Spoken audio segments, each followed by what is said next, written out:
Good morning, beautiful people. It is Wednesday, the 18th of June, 2025. Welcome to TDA, the day after your favorite news platform and the home of popular culture as defined by you guys, the culture. And like we are every blessed day. We're hosted by the very best, man. Brent, how you doing, man? Blessed and highly favored. And yourself? I'm all right, man. Can't complain. The sun's out and whatnot. I survived the enemy's assassination attempts. I'm here, man.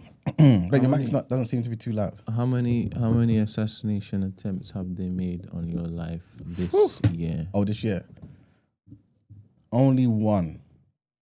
Yeah. I think there's always been the talks, you know what I'm saying? But the actual attempt where they've actually penetrated one barrier, only one. You know what I'm saying? So we thank God. They obviously didn't get the memo, man. You know what I'm saying? That Emmanuel can't die. But, you know. You gonna say, Ben?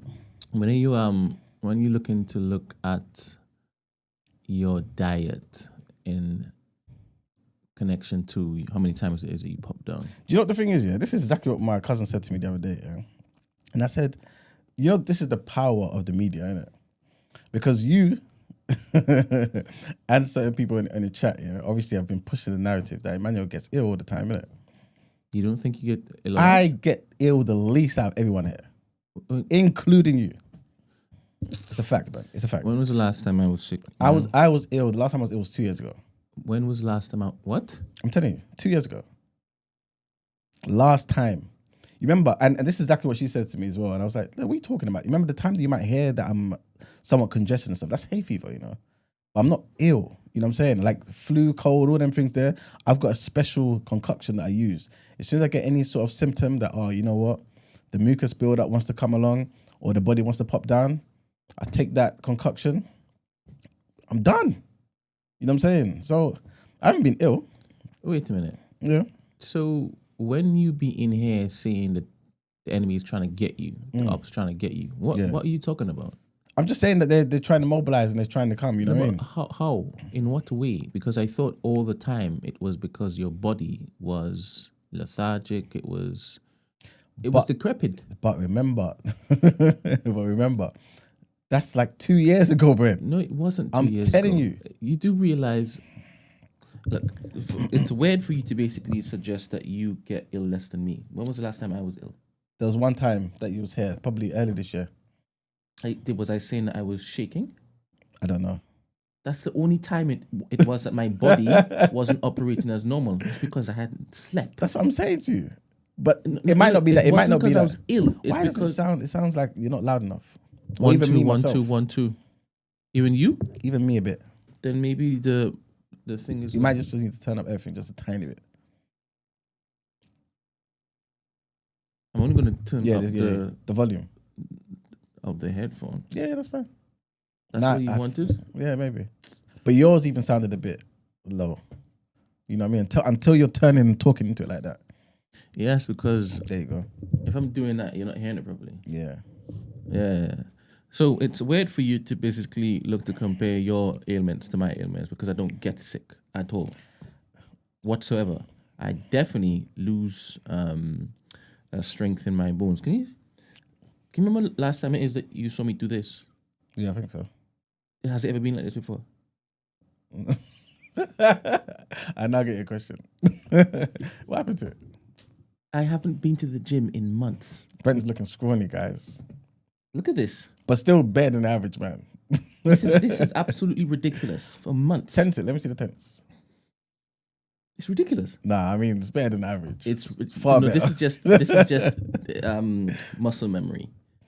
It's crazy. But anyway, some people's memory is forgotten. I don't think you should compare your sickness records to mine. Compare it to everybody else's. I don't get sick.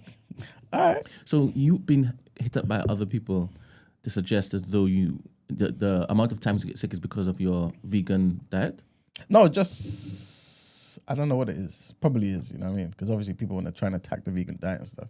Even though I've never proselytized the vegan diet. No, but maybe your body isn't meant for the vegan diet. I'm not suggesting that's that that's a good point. because I don't know how sick Fernand gets and Ramsey. I don't know how sick Ramsey gets. Does Ramsey get sick a lot? I don't think so. Maybe their bodies are used to that particular diet. But I don't think your body is. No, but I don't get sick though. You're still adding to that So narrative. each time you come in and you're like, the devil's trying to get me down. The ups Hay and fever. downs. When you say hay fever, Yeah.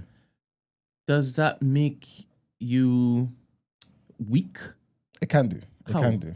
Because it's almost like giving you a cold, isn't it? But it's only triggered by pollen in the air and stuff, isn't So it? you get the same symptoms It's like as an the allergy. cold. It's like an allergy. You get the same symptoms in the cold, but it's not the cold. It's not a cold. So if it's still okay, so you don't say you get sick even though the symptoms are the same. You just say I have hay fever. No, the reason why it's different is because with the cold, there's no remedies for cold. You know what I mean? That you can go to the pharmacist for. If I take a antihistamine, as soon as I wake up, then you won't know. You know what I'm saying? No, but you've been in here before where you've taken an antihistamine and it's not working. No, that's because it's the very beginning of hay fever. So remember we were having a discussion about this in the Discord, where people were like saying, "Oh, you know what? You should get the honey prior to the season and that sort of stuff," because it happens to those people who get hay fever. But I never do it prior to the season. So as soon as it hits me, for the first week or two, I'm thinking, "What the hell is this?" And then obviously me and Esther would be like, "Yeah, it's hay fever time." Do you know what I'm saying? By that time, it's already kicked in. So you're now doing a bit of catch up, and then you start. You know what I mean? Then you're now on the ball, but you still got to take the antihistamines every day. First thing. Does your eyes get red? No, I don't get that one. Some people get the itchy eyes and all that sort of stuff. I don't get that. No, there was a time when you were struggling to breathe and your eyes were red. You were completely messed up. You said that was 2 years ago? Was I ill or was I hay fever? I am saying that you've been ill more times than you can remember. If that's me being ill, then it's about 2 years ago. It's a fact. If it's not, then it's because remember, the hay fever will trigger the asthma, innit? The mild asthma. You know what I'm saying? And then that's what messes up the breathing as well. And don't you think that also is connected to your diet? No, not at all. Not at all. So when not a diet you thing. have that same pop down effect in December, how could you be calling hay fever? I never get it in December. Oh, so you haven't been sick during the winter months? I don't get it. No. Well, all right. Cool. Well, now that we've had this conversation, Yes. I can guarantee you Yeah. over the next few years, Yeah. we're going to revisit this each time it is that you mention that you're sick. I hope so. All right, cool. I hope so. Well, no, not that you're sick, that you can't come in because you're ill. When does that happen? I'm going to check back in on WhatsApp because this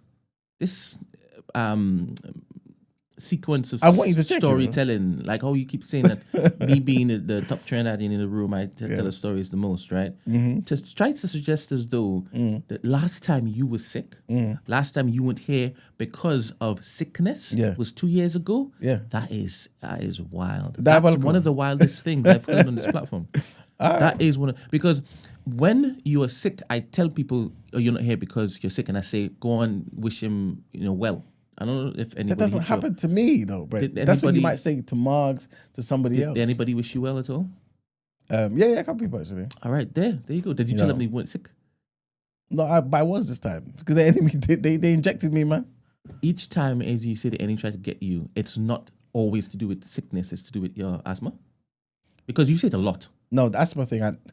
The reason why I say it's mild is because I don't use my pump and stuff. Innit? No, the question was, each time you say on this platform, the enemy tried to get you, is it connected to you being sick or is it the asthma? It could be a combination of both. So what I tend to say is the enemy, because we know the enemy can control the climate and whatnot. So the enemy's trying to get me with his weather and his season. You know what I'm saying?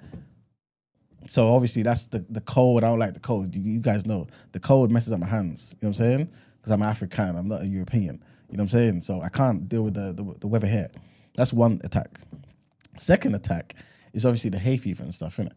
And the hay fever can trigger the asthma. You know what I'm saying? And that's the only time I may need my pump because I just don't use a pump, innit? All year round. And that's it. But then it might be legit You illness. don't use a pump and then you've paused and then you said all year round. Yeah, I don't use So it. you do use a pump. No, I don't use it. So I only would use it if, for example, the allergy triggers the asthma in it and it makes it harder to breathe. So you do use it. Yeah, in those situations. All right. But you're meant to use the pump like regularly. It's meant to be part of your lifestyle. You just innit? don't use it all year round. Yeah. I just don't use it at all. You know what I'm saying? Wait. Yeah. Wait. This matters to me, Talk to right? me. Because I had my phone in my hand, and then when you said you don't use the pump, I paused because I've seen you using the pump, and then you pause, and then you finish the sentence saying all year round. I was like, okay then. But I just wanted to clarify. Yeah. Are you telling people that you don't use the pump, or that you use the pump but not frequently? I only use the pump if something triggers the asthma, which will be the hay fever. Do you get what I'm saying? So the beginning of hay fever season, it will trigger it. Do you get what I'm saying? Use it, antihistamine, don't use it again. So you use the pump because I've seen you use the pump. Yes. Just not frequently. Hay fever. Just not frequently. No, but when you say frequently, it kind of implies that it's infrequent, but it's around the year, innit? I don't use it around the year. I only use it when hay fever comes knocking, triggers everything, because it's the allergy, and then I don't use it again. That's basically what I'm trying to say to you. But I should be. You know what I'm saying? You're But like anyway. a typical man just looking to be as bold and It's brave and strong as possible. So any sort of help or aid medically, you just don't want to assign yourself to it. it's not that. It's just Brother, you, it's just a you reality. You have an asthma pump, man. Of course I do. All right, Yes. I've seen you. I've seen you say, "Wait a minute," and you take it like that. Hey, sometimes you have to, man. You know what I'm saying? No, Because I the know. allergy. That's because you got a bit of the mixes in there. I've got white me. You most likely So the whiteness basically helps my immune system in white and lands. my respiratory system In white lands. in You know what white I'm saying? lands. There you go. Because In you the have none, then you're Absolutely susceptible. zero. I thought the Zero. black man could survive anything. That's why I'm here, innit? I ain't dead. I can't die. Yeah. You know what I'm saying? So I'm here, bro. Pop Don't and worry. down. I forgot to send you an email that was sent to me. I did say Okay. on air that I would send it to you, but I forgot to send it. It was so it was so divisive, man. I mean, I'm like, why do you need this in your time of pop downness? Diabolical. You understand? It might further pop you down. So the enemy tried to attack me again. I don't know if it's the enemy. The person did try to say, I think it had shade in the email, as in actual email. It had the word shade. Shade. Yeah. Sounds like enemy. But it was a video of a black man talking about some in clandestine black organizations, and one of them being NOI, but certain people in the NOI. Okay. And then he started talking about where Muhammad Fard, what's his name again? Fard Muhammad. Master Fard Muhammad. Master Fard Muhammad came from. He was saying he was a white man. So the person was obviously looking to, rattle you further. But I was like, I'm not even going to send this on to you because you know this what's is funny? not what you need. This is not what you need. You don't need to basically think that this particular religion was created by the white man, right? For the black man's quote unquote betterment. even though that belief system has done better for black people in the last 100 This years is than it. any belief system and out there. that's what we were talking about when we spoke about Greta Thunberg. Wrong messenger, right message. What she's doing is good, right? It helps more people than it harms. That's just the argument that we have. I I'm get just you. saying I it get points you. into Yeah. that, but saying that it's accurate. I'm just saying that's what we were discussing. So even if it was started by a white man, it's done so much good for the black man. And so you say about with Christianity, isn't it? No, Christianity wasn't started by white people. All right, cool. But neither was the nation. Let's keep it there. But neither was the nation. That water, what is it, Nestle? Nestle. Yeah, Nestle. Have you ever checked to see the alkaline? Always. And is that one of the best? No, it's not one of the best at all. It's just cheap. Yeah, it's a good balance of price and quality. It's economics, man. Yeah. 6.5 pH. Really, you should be aiming for over 7. You know what I mean? Really. Yeah. But it'll do the job. You know what All I'm right. saying? Well, they missed you terribly, so much so that they started booing and throwing tomatoes anytime like I mentioned your name. I didn't. Was you attacking me? disparagingly. I didn't. I really didn't. I looked to dial that fully back, and Vaughn came on. Oh, Yeah, what? it's As in on the Discord? Yeah, he was on Discord. Jeez, big up Von, man. Yeah, man. And everybody was serenaded by his vocals. You know he does. He's an amazing Communicator. Yes. Yes. You know what I'm saying? Yes. Big up Von, man. But you missed a lot. You should actually be tuning into TDA when it is that you're not in, you know. No, but when I'm in, you know, the right state of mind and whatnot, I do. But obviously, I was a bit, you know what I'm saying? Yeah. I had to master the illness so that I can break free and have another one under my belt. You know what I'm saying? Yeah. There's another strain, you know. Of what? The COVID and that, innit? Is it? Are you afraid of it? No. Iranian can't be afraid of it. Are you saying it got to you? Yeah, it came up in my system, man. You know what I'm saying? Wait, you... What? Yeah, it came in the Sorry, system. did you go to the hospital? No. I took a test. Oh. What happened? What does it look like? What, the COVID test? Mm. You know the swab test, isn't it? I don't. Oh, no. All right, so basically you get like a long cotton bud sort of thing. You swab the back of your nose. Sometimes you have to swab the back of your throat. And then you put it in some sort of solution. Then you leave it like a minute or something to, you know, do what it's doing. And then you take that solution and put it into some sort of contraption. And then that will now test the liquid to see if you've got COVID or not. So you had COVID? Yeah. The new joint? The new strain. You're one of the first people that got the new joints. Hey, you know what I'm saying? Why you in particular? Because God has to make sure I heard about it recently. So maybe to be honest, that means nothing because I've kept myself away from quite a few people of late. So that means nothing. I haven't been out there, right? But I haven't heard it on the news. We haven't reported on it. So I didn't know there was a new strain. But now, yeah, that's why I heard there was a new strain. Yeah, and then, where'd you hear from? A couple people. Yeah, That got it? No, just heard about it. You know, certain people's ears to the ground and whatnot. Innit? We are supposed to be the bringer of new news, new information, indeed. and how come we haven't? The same reason why people got the COVID back in November, but we only heard about it in the news in January, February. Remember? How do you feel being one of the chosen? I feel great, man. You know what I'm saying? You feel great Yeah. that you were susceptible to the new giants. No, it's not about susceptible. You know what I'm saying? Like, God has to master all things. It's not fixed or bound by anything. So he's used you to basically to master it. To show and prove that the black man can't die. Is it? And we have to move forward. Is it? And people do not take what they might tell you to take. You know what I'm saying? Okay. Because I'm here. I don't know. that. I don't know. It sounds like it's an advert for what them he's pushing. You don't want to pop down again. Look how much time definitely you not missed. that. Did you miss time from work? Yeah, of course. Are you sure? What? Yes. What did it? You think I would? What? Me? Yeah, that's why I'm asking the question. That's impossible. Interesting. Wow. That's fascinating, man.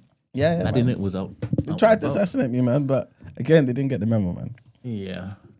You know what I'm saying? So Anyway, it is what it is. Anyway, the people miss you. But I hear that you've been having conversations with Ramsey and Nabil about Iran and Israel and all that kind of stuff. This is what you do in your spare time?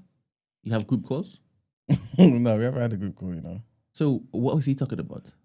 I need to ask you. Oh, this is the first time you heard But it. I like to listen. That's why I don't This jump. is the first time you hear it. All right. Ramsey came on the other day.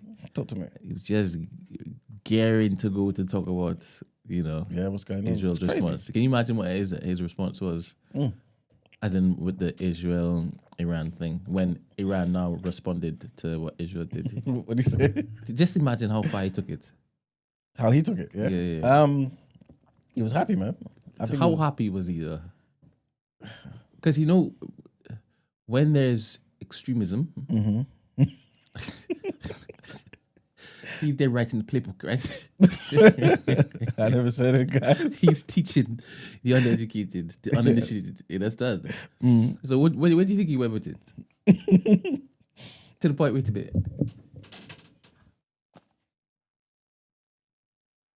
To what?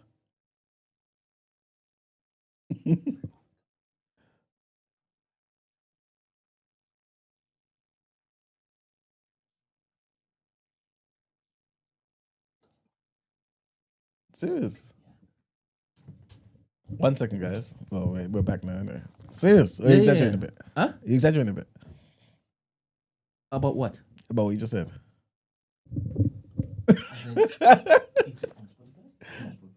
No, but is it because of the reason you're saying? I'll show you the message.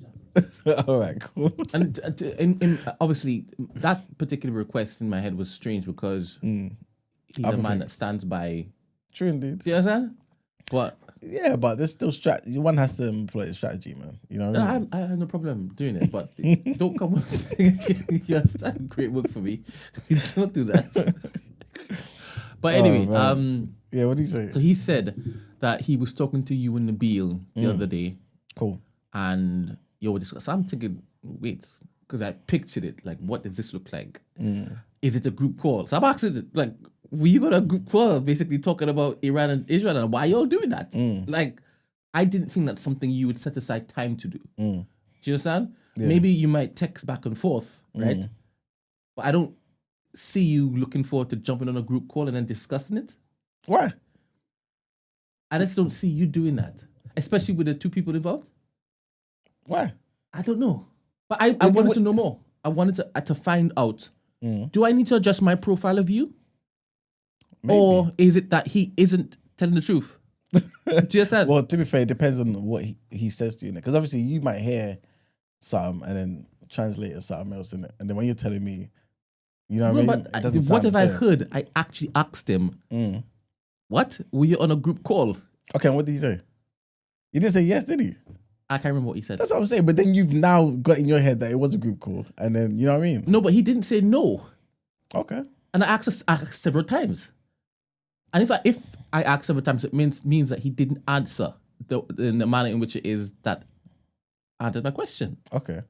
Because once I have the answer, Yeah. like I don't ask the same question. Well, I mean, it's strange to me. But So did you even talk about Iran? oh, yeah, of course we would have spoken about it. How? Was it via text? In person. In person. Wait, What happened? when did you see him in person? Remember, he came here. No, I'm talking about when he jumped on the call. Is it yesterday or 2 days ago? 2 days ago. I don't know, 2 days ago. We're on Monday. Okay. He jumped on Discord and he said, I've not seen Ramsey for. Yeah. all right, so But it wasn't in this- person. Was he talking to you about Iran and No, Israel? but this must be a time from ages ago. He's not talking about right now, based on the actual bombings, the recent bombings. So he was talking about a conversation you had months ago. Yeah. What, was it on a group call? Were you ever on a group call with Nabil and No, Ramsey? in person. Ah, so you were in person talking about it? Yeah. Ah, when was But that? it wouldn't have been about just Iran and Israel, innit? When was that? This was like ages ago. When did you all meet up? What did you do when you meet up? It was one time we went to like A vegan restaurant. no, it wasn't. It was one of these talks. It was like a Free Palestine talk? No, this guy. No, it's not a Free Palestine talk. But it's basically about the conflict and stuff in it. It's like an author was there, innit? An author was there and basically talking about his book and whatnot. So you all do things outside of TDA? Yeah, why not? Well, why not indeed? After just my profile. So Yeah, why don't we do things outside of TDA? we can do. No. I said, why don't we? Don't May- say may- we may- can. may- maybe it's Why just a- haven't we done that? maybe Who it's just- organized this? Did you basically organize this to go do this? It's just gone now. Yeah, just gonna go poop. Did I organize it? Yeah. No, I don't think it was an organizing sort of situation, man. It was just I don't know, man. Like I'm not thinking about how it came This is about. cool, man. I mean, have you got Nabil on speed dial? What? He's in your contacts. Is he what? He's in your contacts. 100% he is. Serious? Yeah, he's a legendary figure, man. 100%. But do you call him often? No, we don't talk often. You only talk when it is But the at your brotherhood meet. doesn't need to talk often. You know what I'm saying? Brotherhood. Okay. You know what I'm saying? Yeah. I had a This I guy. had an in-person three-way with Nabil and Ramsey There you go. in that vegan restaurant that you're Yes. in In Shoreditch. Shoreditch. Yeah. There you go. You talk about a lot of things. Part of the brotherhood. You know what I'm saying? Talked about a lot of things, man. That's what happened, man. Yeah. Not Israel and Iran, but it's cool that you went out and enjoyed yourself, man. Yeah. Why not? Yeah. man? Anyway, Yes. let's crack on. Do you want me to put this? I think so. You know? All right, I like hold to up. hear Yeah, us in the headphones. I now. don't think it has anything to do with me talking loud because I wasn't talking loud just now. No, he wasn't. I just popped down. Yeah. I don't know. I'll try and change this USB wire and see if it adjusts anything. Give us a second, people. Give us a second. You think it's just the wire? As opposed to? I don't know. Because I was getting the impression there's something wrong with the actual computer. Have you done the switcheroo? So this computer hasn't worked for a few weeks. Yeah. I'm using something else. And do you see my laptop? No. And when you came in, it was on the desk. Okay. Each time I have to use another device because I haven't had access to my drives for a few weeks. Right? I've even had to basically remove it and put it in an enclosure and then load it up into my laptop to even get the files, because I have a lot of files that I need to basically, not have to do bare work again. Right? Because bare work means I have to recreate every last asset that I've been using for this, that, and the next. So I've managed to basically find a solution, which is great. And the great transfer hasn't happened yet, but I'm all set up and able to go on from here. And once it is, I have the time now, I will sit down and then do the great transfer. But with every project I have going forward, I'm fine.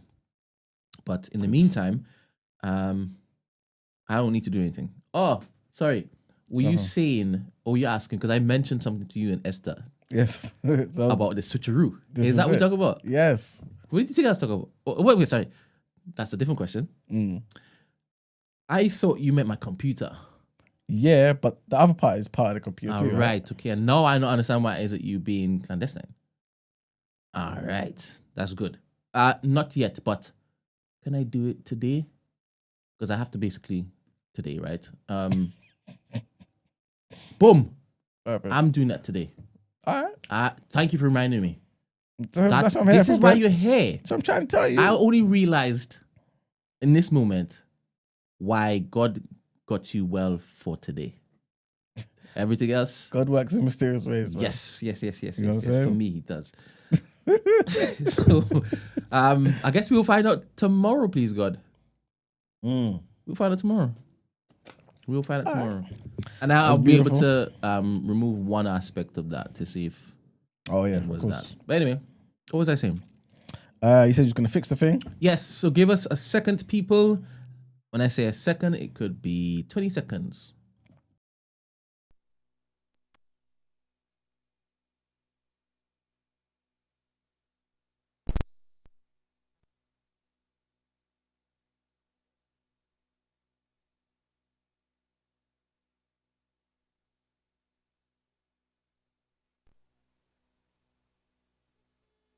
Impending Back. possibility.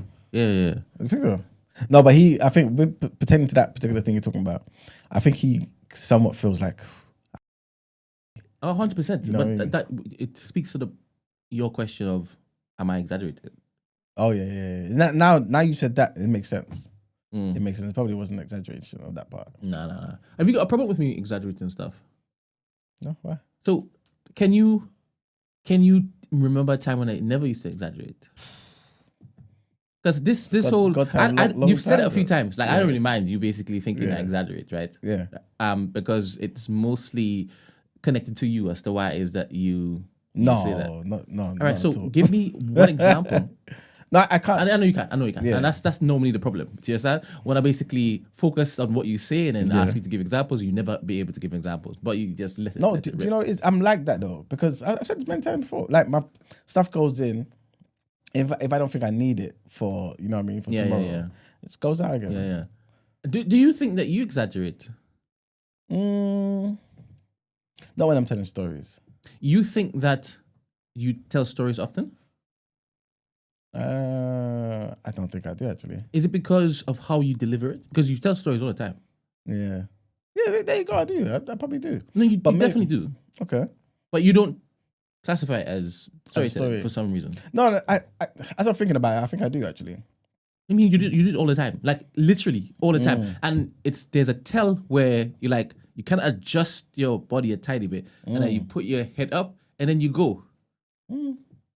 Like every single time. And I think a lot of people who have been observing you knows when it is that you start. The story. But because they love you so much, like it doesn't. Wait. Start the what? Start the story or start the exaggeration? Sorry, two different things? 100%. Because So- some stories are void of exaggeration, isn't it? Oh, so when I say stories, you think I'm just talking about like articles. Here's a new story. No, as in something that's maybe happening in real life, innit? That I'm narrating to the people. Or just an account of what actually happened. Yeah. No. Okay, so what do you mean? When I say you story tell, Yeah. the same you tell me I Yeah. tell stories. So, serious. So you see me as exaggerating in these stories? When so it's the definition of exaggeration that Okay. I kind of want to hone in on, right? Because you sprinkle salt on stuff all the time. Like when your mouth is moving, 120%, especially when there's humor involved in it. Serious? 120% it's sprinkled. And the thing is, you do a better job at Masking getting away with it. Not masking it. No, it's so obvious to me. It's so obvious. It's gone. It's definitely the loud something, I think. Give me 1 second. Yeah, 1 second, people. Give me 1 second, people. No. Let's finish this and then I'll change it over, right? Because they can hear me. I can see it because I've known you forever, right? You do a good job at getting away with it, right? Because people love you. I think that's the case. It is definitely the case. In my head right now, I'm trying to think of what story. What last thing that you basically lied about. You did it this morning. What about the COVID stuff? You came in and saying, they tried to get me.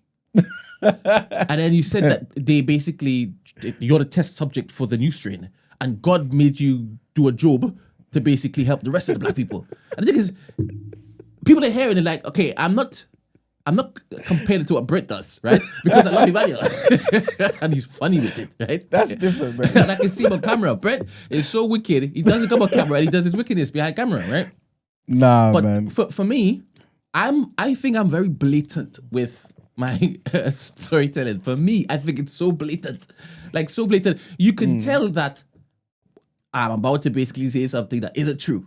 Right? And in the inflections of my tone, it's hella sarcastic. Do you understand? And sometimes it's what I say. Brent is trying to cause trouble. Just know that it's just for entertainment. I don't look to boldface lie and keep the lie up unless it's entertaining, right? And if I'm seeing, there's trouble caused off the back of it. I'm like, wait. Yeah. That was just jokes. Here you go. You understand? Yeah. But I think 100%. it's different though. Tell me how it's different. Tell me how you'd like it to be different. No, it's different because, in fact, the people that's hearing it need to tell us how it's different, to be fair. Because otherwise, I'm just going to say something, you're just going to say something, innit? No. You can state how you think it's different and they could disagree with you. Yeah, Do you but understand? I don't think I'm lying about anything. So you just said just now, you don't think that I know when I'm lying. And that woman have said, yes, I'm lying. Yeah. Yes, that didn't happen, but it's just jokes. Yeah. You just said this now. No, I don't lie about anything. They tried to get me. That's what you said. They tried to get me. Forget about that one isolated. So what are we talking example. about then? Never mind. No, because Never mind. that If was an you're saying that example. you That's never why I'm lie, laughing, if innit? you say you never lie, cool. But the next time you do it, I'll point it out. I said, there's another lie. Cool. And that's another lie. And then you might be like, what's the definition of a lie though? That's where you go with it. But I will show you next time if you do it. You might even do it today. Look at what Black Rob said. He said, E-Man doesn't exaggerate, Cool. but he misquotes a lot. I don't know when I misquoted. You know what I'm saying? That sounds like, let me not even say something. I was going to say something, but it's going to look like I'm reaching for Nadia again, but I'm not reaching for Nadia. Where's Nadia? Has Nadia been back since I've been gone? I haven't seen her, but that doesn't mean that she hasn't been here. True indeed. For example, the beautiful Rebecca, I ain't seen her in time, but Big up Rebecca. just the other day. Yeah, Big up Rebecca. Just the other day, I saw her. Yeah. Yes, one of the day ones. Yeah, man. But anyway, let's get on to the our headlines. stories. Yes, indeed. And we just put the power back to Emmanuel's earphones. Have you been feeling with Elon Musk and Trump?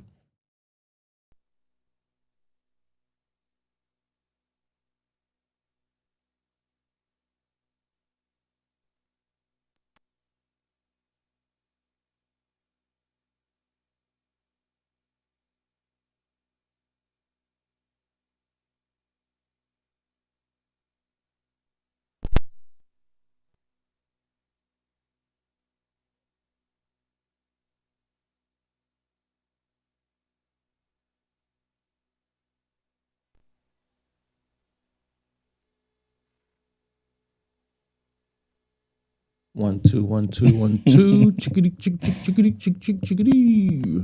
Noreen said I lied last week. Thinking of the Magnum. No, you don't lie. You don't lie and you don't exaggerate at all.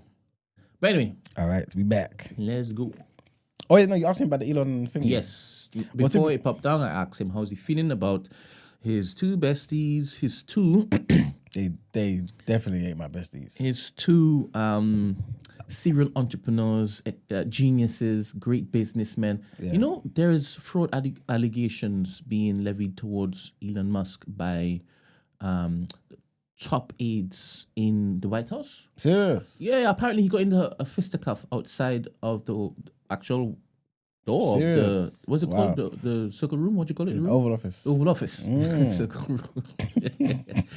And yeah, Serious? it was an actual, well, the guy called him a fraud. Okay. And in response to that, they got into Jabbed him. a tussle and he got a black eye. That's when he was handed his Who got the black eye? papers. Elon Musk. Oh, serious? Oh, you didn't see that when he was Nah. handed that resignation. and For said Doge? they gave him the key and then said, all right, bye. Sorry, did you see when it is that he had that back and forth with Trump on X? Yeah. Okay. I saw maybe like a couple tweets. I saw him say what he said about the Epstein files. Yeah. Saw him apologize. That altercation Yeah. preceded this, Okay. him making all those particular things on X. And but anyway, which way you were saying? No, I was just gonna say, yeah. Elon Musk is definitely not my guy. That guy's he's one of the people in South Africa, man. None of them are my guys. But yeah, like, I don't know. Like, obviously, Elon Musk thought he has the power, I guess, to kind of speak to Trump anyhow, innit? But I saw his apology come in a mile off. If he messes around, he'll just get himself deported. You know what I'm saying? Like every other African. But yeah, man. And how We'll see what about Trump's response to Netanyahu's attack? What was his response? So first of all, I think I can't remember one of the women who he put in charge of something. She's like, "Nah, we ain't know about none of this. We what? We didn't know about none of this, right?" And then he came out to say, "Yeah, we knew about this stuff." As in Trump said that. Yeah. And then he came out to then look to parrot what Netanyahu said by saying, "Yeah, they're close to basically getting the thing that next." So.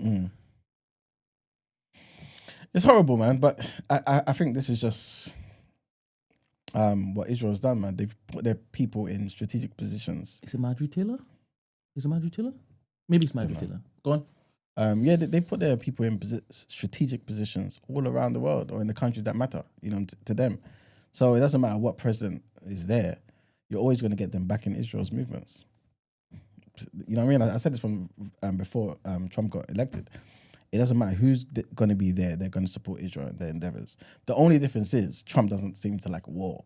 So he may give Israel certain leeway, but he wants to get it done ASAP. Done. You know what I'm saying? Done ASAP. Let's move on. I'm not wasting money on this thing. Do you know what I'm saying?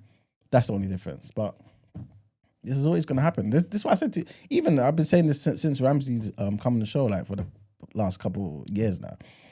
I said, listen, like, people mustn't get it confused. We know what Israel's agenda is. You know what I'm saying? They don't want no two-state solution. They want everything. Every single thing. Like, you can't be having conversations with people talking about, yeah, we need a two-state solution. The people that you want to sit down and have a two-state solution discussion with do not want that. You know what I'm saying? And, yeah. I'll just try and curb what I want to say like that because it's not going to be really productive if I'm being honest. But so you said that you've been saying that he is going to do Netanyahu's bidding. 100%, both of them. That's what you've been saying. I've been saying that he supports Israel. He's always supported Israel. I said that 100%. We didn't have a conversation about you saying he's going to stop it as soon as he gets into power, and then on the day of his inauguration, they had a ceasefire. He's like, "See, look, ceasefire." But that's what I just said. I said he's going to try his best to stop everything over there, but he's going to do it in favor of Israel because he's a friend of Israel. That's what I said to you. That's what you said. I promise you that's what I said. I said it in the chat. Yeah, There's no American... I thought you were saying that he was the person to not listen to and not be led by Netanyahu, right? And two, that he was going to be the one to stop the thing and not aid it, Yeah. mind you. And this is what he's come out to basically say. Netanyahu said that we've used Americans' missiles and this, that, and the next. Yeah, right? but I mean, and then Trump has now come out to say, what Netanyahu is saying, I agree with it. So this is just like in my mind, this is a precursor to him saying, all right, let's go and remove the weapons of mass destruction, the nuclear weapons from Iran. That's how everybody on the right who don't like this whole war stuff is now saying Trump is going to be ruining his legacy off the back of following Israel. It's supposed to be America first. And then Netanyahu came and said, I understand America first, but America dead. I don't get that. So people are seeing or preempting that the language Trump is using, it's just going to lead to America getting involved with their physical being in Iran. It's possible. It's possible. I don't think Trump. I still believe that Trump doesn't want war, because any good businessman, any economist knows Trump is like, war is not good for business. It's a waste of resources. You know what I'm saying? And it goes contrary to what Trump's belief is. But at the same time, human beings can do two things at once, innit? And we should know that for decades now, any American president, for the most part, 95% of American presidents have always been in Israel's back pocket. Always. It's just to varying degrees. That's all it is. You know what I'm saying? Like, that's all it is. That's all it is. You know what I'm saying? That's what I can say. I remember saying that same thing. Yeah, everyone said that. I remember saying that he is, if there is a quote-unquote ceasefire, it's not going to last long. It's just for his inauguration. And it's just going to resume, right? Yeah. This whole, when I come into office on day one, it's going to finish. All that is like poppycock. And anyway, I could care less about me being right in this particular back and forth. So do you believe Trump is going to basically bring America into the war, like heavy? I don't think so, no. Okay. Not at this stage, no. All right. And why do you think that? Is it because you still think he is against war? It's yes and no. Because war is a waste of money. It's a waste of resources. It's not necessary unless there's a huge thing to gain. And number two, this is a war that I don't think anybody wants. Iran is a formidable foe, isn't it? It's gonna be horrible. It's gonna be horrible. And I don't think Trump wants that. I don't think any American president wants that. I really don't. So do you think the language he's using currently is just posturing? It's just making sure America doesn't look like Israel did this without telling them?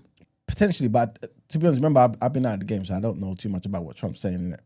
I saw a little clip of him standing, I believe, in his aircraft, innit? Have you seen that clip?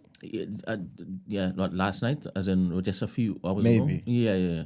Yeah, that's when he was basically saying she doesn't know what she's talking about. Okay, I don't think I saw that part. Okay. But I haven't seen much in this. I don't know exactly what he's saying in it. Yeah. So, but overall, to answer your question, I don't think he wants a war like that. No, it's too big.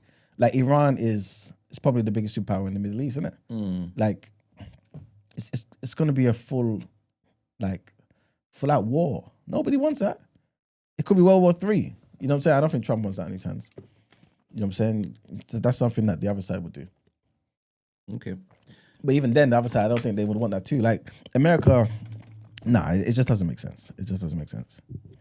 All right. I don't think that would be the case. Obviously, I see stuff on X now and again, and I find it so interesting, right? So, let me play this to you. And this is not to say that things have changed. That things haven't changed, mind you. Okay. Hold up. I'm going to play it on 1.5 if we can afford to do this. 1 second, people. All right, here we go. Have you seen this? No. Okay. Happened with Iran? Weren't we about to make a nuclear deal? Wasn't our deal maker in chief making a deal to keep Iran from enriching uranium? Actually, didn't we have a deal before our deal maker in chief so wisely pulled us from that deal? Why did this have to go balmy on Iran now? And by next spring, at most, by next summer, at current enrichment rates, they will have finished the medium enrichment and move on to the final stage. Iran is months away from having a nuclear bomb, says Netanyahu, in 2012. Why did we have to bomb Iran now? Iran is so dangerous. Weeks away from having the fissile material for an entire arsenal of nuclear bombs. Holy shit, that's why. Iran's only weeks away from having an entire arsenal of nuclear bombs, says Netanyahu. In 2015. 2015. Think about that. Back when we all thought, oh no, the Republicans might nominate that madman Jeb Bush.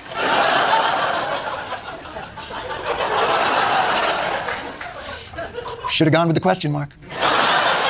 No, seriously, I'm not being facetious. I really want to know why we had to bomb Iran now. We're going to show you Iran's secret nuclear files. Here's the warhead. Here's the bomb. And that's from 2018. I don't know if Iran is any closer to having a bomb, but it is clear Israel now has the capacity to enrich their drawings. A hot war between Israel and Iran could threaten the United States. It's best we stay out of it. Secretary of State Marco Rubio saying Israel took unilateral action against Iran and that the U.S. is not involved in strikes. We're not involved. That's good. That's good. The U.S. says it was informed beforehand. Good neighbor policy. I mean, we were informed. They let us know. Still not being involved, really. President Trump acknowledged yesterday that he was aware of the Israeli operation, and he gave it a green light. It's still Israel's game. Israel used American equipment during its initial strikes against Iran. What the f*** are we doing? All right, so we knew, and we approved, and we gave them all the shit to do it with. So, so I don't think that a whole big old power like Iran, they don't have nuclear weapons. I think they do. I think they've been having the time in it. You think so? In my opinion, I think that they would have had it time ago, right? But if in 2015 you've been saying they're nearly there, they're nearly there, they're nearly there, they're nearly there, surely the same type of story can't be used by Trump to say this is why we're helping out Israel because they're nearly there.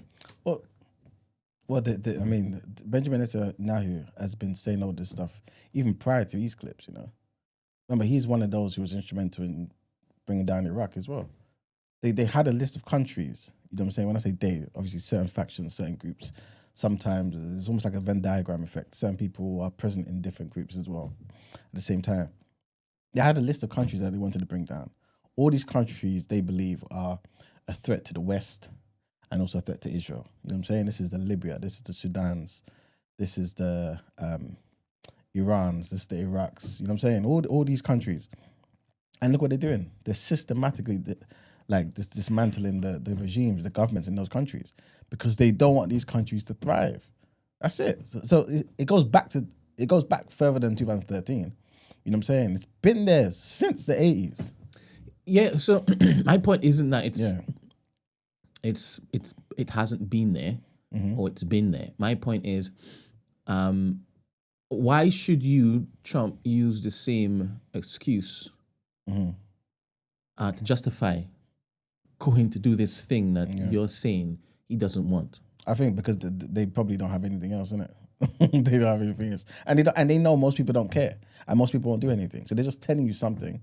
You just believe in your president, believe in the prime minister, or believe in whoever, and then buy it. That's it.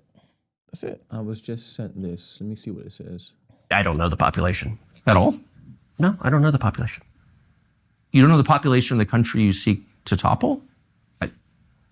How many people living around? 92 million. Okay. Yeah, How could you not know that? I don't sit around memorizing population tables. Well, it's kind of relevant because you're calling for the overthrow of the government. Why is it relevant whether it's 90 million or 80 million or 100 million? Why is that relevant? Because if you don't know anything about the country... I didn't say I don't know anything about Okay, what's the ethnic mix of Iran? They are Persians and predominantly Shia. Okay, this is cute. It's not okay. even... You don't know anything about Iran. So Okay, actually, I am not country, the Tucker Carlson No, but expert on Iran. You're a who senator says, who's calling okay, for the you're one who overthrow of the claims- government. You're the and one you who don't know anything claims about the country. No, you don't know anything about the country. You're the one who claims they're not trying to murder Donald Trump. No, You're the I'm one not saying that. who can't figure out I'm if it was a saying good you don't idea to kill believe- General Soleimani, and you said it was bad. You don't believe they're trying to murder Trump. Yes, I do. Because you're not calling for military strikes against them in retaliation. And if you really believe we're that, carrying out military strikes today. you said Israel was. Right, with our help. I've said we. Israel is leading them, but we're supporting them. Well, you're breaking news here because the U.S. government last night denied, the National Security Council spokesman Alex Pfeiffer denied on behalf of Trump that we were acting on Israel's behalf in any offensive No, capacity. we're not at all. bombing them. Israel's bombing them. You just said we were. We are supporting This is Israel. high as their- stakes. You're a senator. If you're saying the United States government is at war we're- with Iran right now, people are listening. Okay. Do you know how wild? Thank you very much, Yvonne. Do you know how wild that is? Crazy, isn't it? Do you know how wild? And to pretend as though he never said it. Can you imagine? Like, let me just keep talking. It's Tucker Carlson. This is a TVA. man. It's not going to not be seen. Do you gone understand? It's gone again. Oh man.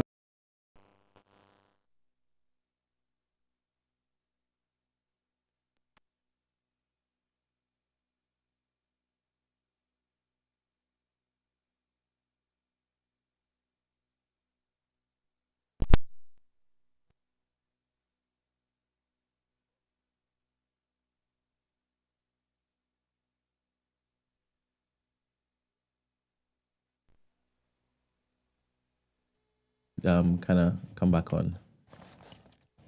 You hear it come back on. Yes. My good brother Kofi said Kamala would have been so much better. Can I ask Kofi why Kamala would have been better? Just humor me, please. Why do you think Kamala would have been better, and what would she have been better at?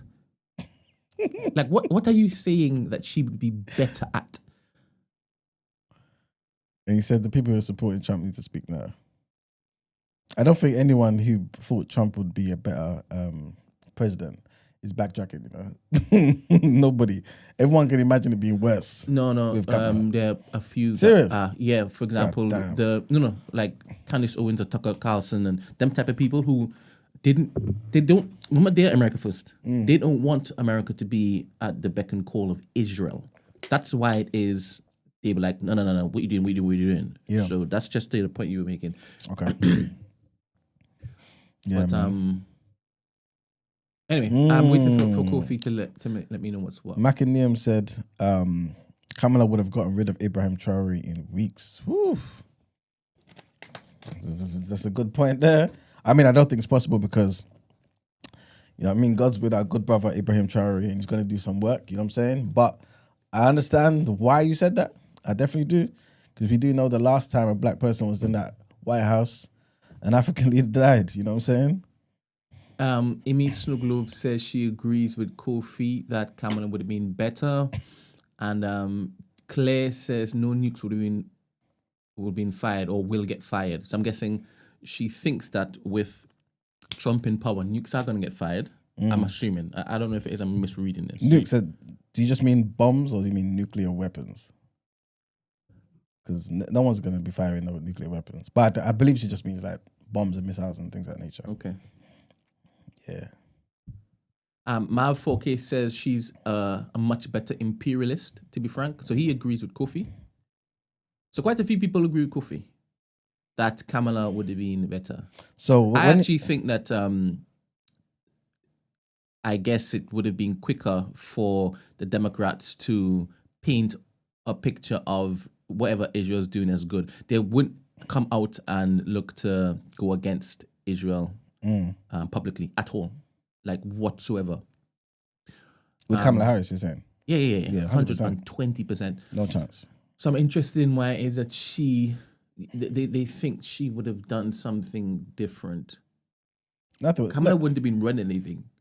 At all. She would have just been listening and trying to regurgitate what she'd been told. The thing is, what would have happened is, the only thing that might have been different is, it might be more organized. More people will be believing the propaganda that Iran did something. You know what I'm saying? That's the only thing that I think will be different. The same result would have been here.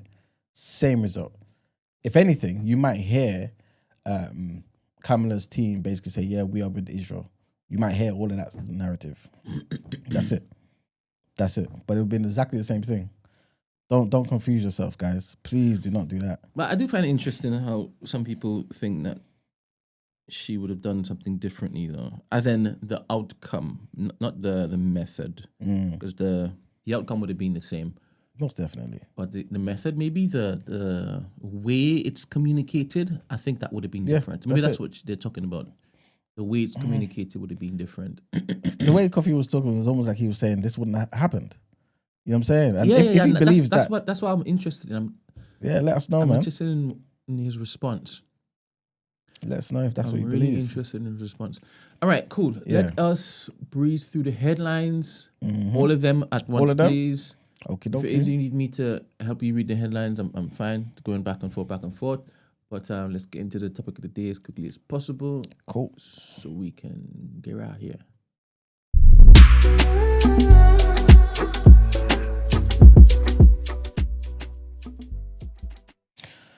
All right, people. Trigger warning on this first headline. Trigger warning. Israeli forces issued an evacuation order to residents of a large part of Tehran on Monday, warning them of the imminent bombing of military infrastructure in the area in a social media post very close to those regularly directed at Palestinians in Gaza over the past 20 months. The post on X was from the account of the Israel Defense Forces Arabic spokesperson, Colonel Adrei, and is a further sign of the evolving nature of the Israeli campaign against Iran, which began with attacks on air defenses, nuclear sites, and the military chain of command, but appears to have drifted towards a war of attrition focused on Iran's oil and gas industry and on the capital.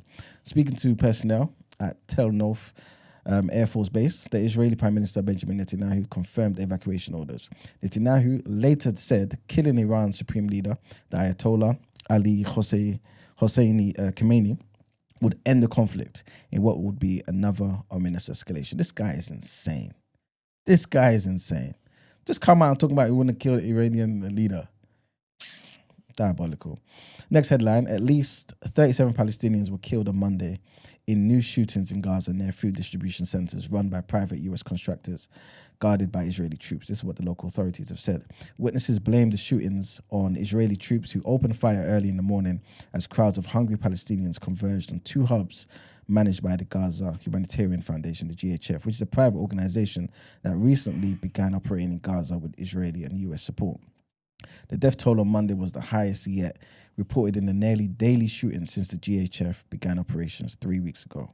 Health officials in Gaza said most of Monday's victims were killed while trying to reach the GHF center near the southern city of Rafah, which has largely been razed by the Israeli military, and close to a second GHF center in central Gaza. It said that 4 other people were killed elsewhere.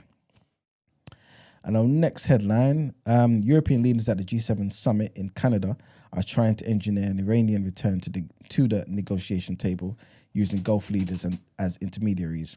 But Iran is demanding a joint... Sorry, 1 second, guys. What? It's the wrong thingy. 1 second, people. Let me just play a video I've been sent whilst it is... Mal looks for... The Israeli Prime Minister came here. Let me just put this up so you can see it. Let me add 1 sentence. The Israeli Prime Minister came here today and said that Israel is surrounded by those who want to destroy it, an enemy. We're here, members of a Muslim Arab committee mandated by 57 Arab and Muslim countries. And I can tell you here, very unequivocally, all of us are willing to, right now, guarantee the security of Israel in the context of Israel ending the occupation and allowing for the emergence of a Palestinian state, independent state, along the efforts that we all agree.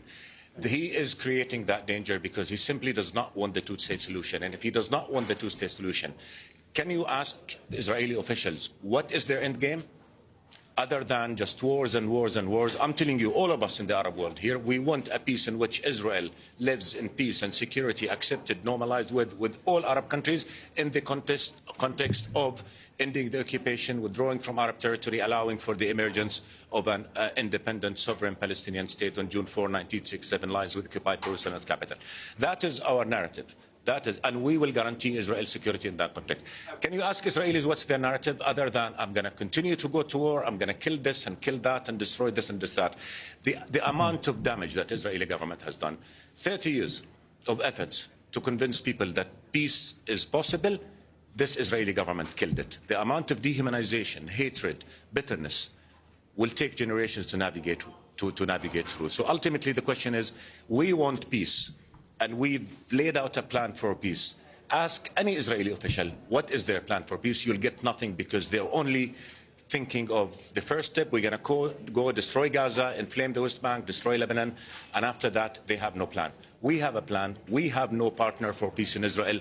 There is a partner for peace in the Arab world. I watched a video that suggested that the reason why Netanyahu is prolonging this type of war is because he knows once the war is over, once it's abated, he's going to be imprisoned. That's a fact. Not just for what he's doing during this period, for what he was doing before. Yes. He's been a criminal for he's been prime minister, 5 times now?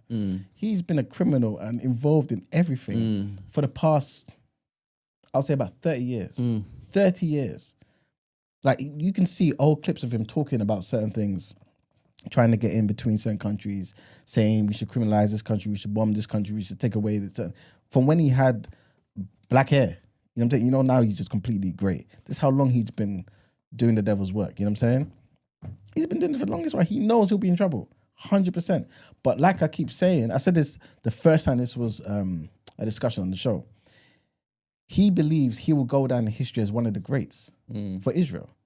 And this is why I was saying to Ramsey as well. I think I said this on the show many times. Like, you got to be careful. And again, this might be controversial.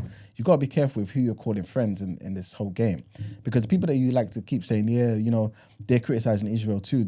Listen, they can criticize Israel all they want. They can come to Palestine marches all they want. If Israel wins and gets a full-blown Israeli Jewish state, they will go back to Israel and live there. You know what I'm saying? They're not going to protest and say, I'm not going to Israel. No, they will still see it as their land too, and they'll go back there. All they'll do is just say, yeah, we disagreed with Benjamin Netanyahu and how he did things. But they'll still be happy to bask in the country that they've got. So be mindful, man. What do you say to people that say, I thought this was an all-black focused platform? Why are we worrying about other demographics business?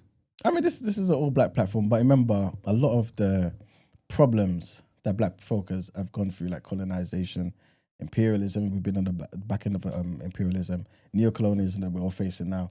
A lot of these things, the architect of these things is white supremacy. And what we're seeing is the same sort of methods, the same fingerprints are doing their work in other parts of the world. This is the reason why Malcolm X back in the 60s was saying, listen, our struggle is linked to those people in Palestine. Do you get what I'm saying? It's the same white supremacist mindset. It's the same colonial mindset that thinks they can take over Palestine. It's the same mindset that thinks they can go and control parts of Africa too. So I understand why people are obviously, I guess, empathetic to the plight of the Palestinians. And it's the reason why we obviously document it too. And also because it's a news show, you know what I'm saying? We want to give you the information, make sure everybody's apprised of what's going on in the world, you know what I'm saying? You should hear from people that look like you rather than people who don't, who may also have an agenda, you know what I'm saying, against you and the betterment of your people. So yeah, man. All right, you found the headlines? Yes. All right, people. So let me go back to the beginning because I gave you a bit of yesterday's information. This first headline, this is a trigger one on this one. It's probably be topic of the day tomorrow or Friday. And it's about the MPs who voted to change the law to decriminalize abortion. So, trigger warning again. In a historic vote, MPs have voted to decriminalize women having an abortion in England and Wales. The breakdown of the vote has been published by the House of Commons and shows the measure was passed overwhelmingly by Labour and the Lib Dems, right? Only 8 Conservative MPs voted in favour of the amendment. Kemi Badenoch, she was against it. And all Reform UK MPs was against it. It's except Nigel Farage, who abstained, right? But the result was basically 379 yeses and 137 no's, right? No cabinet ministers voted against it. There's much more to this. It's not just against decriminalization of abortion. It's more to the details. It's more so about when in a woman's, during that gestation period, can abortions be allowed, right? So again, we'll get into that. There's a lot that I think people need to know. Some people obviously will still keep their positions, and everyone's right to do so. But at least we'll give you the information in it so that everyone's aware. Next headline, and Belgian prosecutors seek to try 92-year-old ex-diplomat Etienne Davignon over alleged role in Patrice Lumumba's 1961 killing. Rest in peace to the legendary Patrice Lumumba. He's accused of involvement in Lumumba's unlawful detention, transfer, and degrading treatment. Lumumba's children filed a legal case in Belgium in 2011.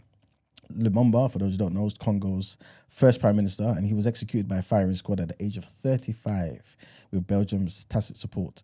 His body was dissolved in acid. Only a gold-crowned tooth remained, and that was returned to his family in 2022.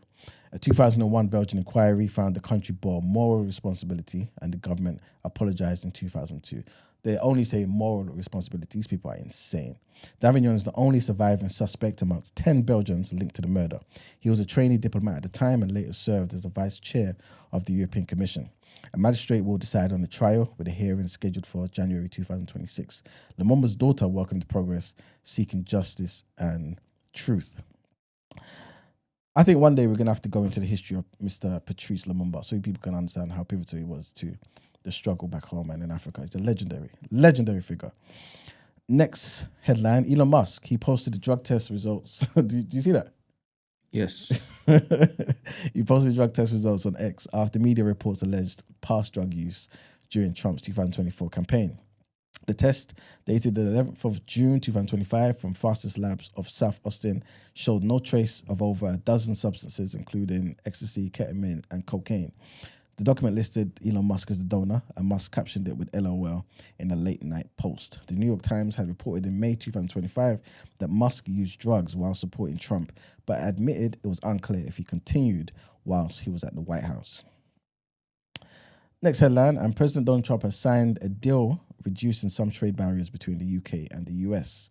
The agreement includes a 10% tariff on up to 100,000 UK-made cars, down from the 25% imposed earlier in 2025. It does not eliminate US tariffs on UK steel and aluminium. That remains at 25%. Trump said that the UK was very well protected under the deal, adding, "because I like them."